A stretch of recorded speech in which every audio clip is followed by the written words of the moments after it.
Exodus chapter 23. You must not pass along false rumours. You must not cooperate with evil people by lying on the witness stand. You must not follow the crowd in doing wrong. When you're called to testify in a dispute, do not be swayed by the crowd to twist justice. And do not slant your testimony in favour of a person just because that person is poor. If you come upon your enemy's ox or donkey that has strayed away, take it back to its owner. If you see that the donkey of someone who hates you has collapsed under its load, do not walk by. Instead, stop and help. In a lawsuit, you must not deny justice to the poor. Be sure never to charge anyone falsely with evil, never sentence an innocent or blameless person to death, for I never declare a guilty person to be innocent. Take no bribes, for a bribe makes you ignore something that you clearly see. A bribe makes even a righteous person twist the truth. You must not oppress foreigners. You know what it's like to be a foreigner, for you yourselves were once foreigners in the land of Egypt. Plant and harvest your crops for 6 years, but let the land be renewed and lie uncultivated during the 7th year. Then let the poor among you harvest whatever grows on its own. Leave the rest for wild animals to eat. The same applies to your vineyards and olive groves. You have 6 days each week for your ordinary work, but on the 7th day you must stop working. This gives your ox and your donkey a chance to rest. It also allows your slaves and the foreigners living among you to be refreshed. Pay close attention to all my instructions.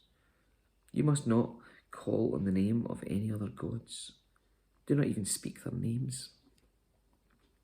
Each year, you must celebrate 3 festivals in my honour. First, celebrate the festival of unleavened bread.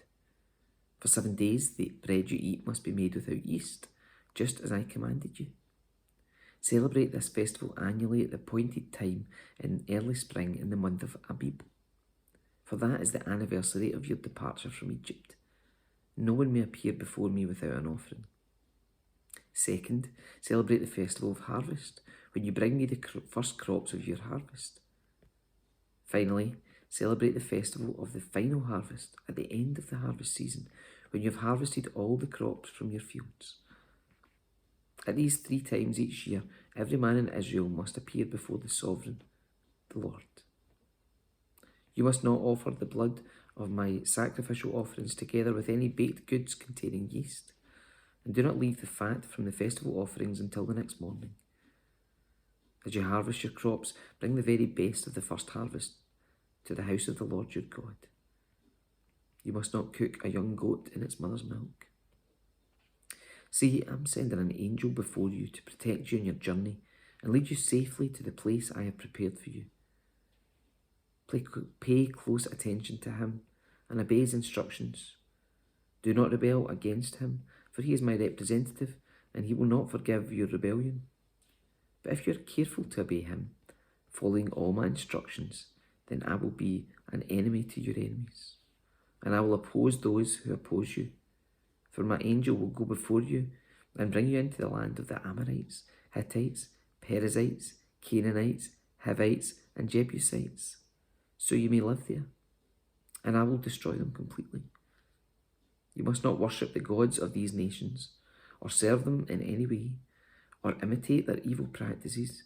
Instead, you must utterly destroy them and smash their sacred pillars. You must serve only the Lord your God.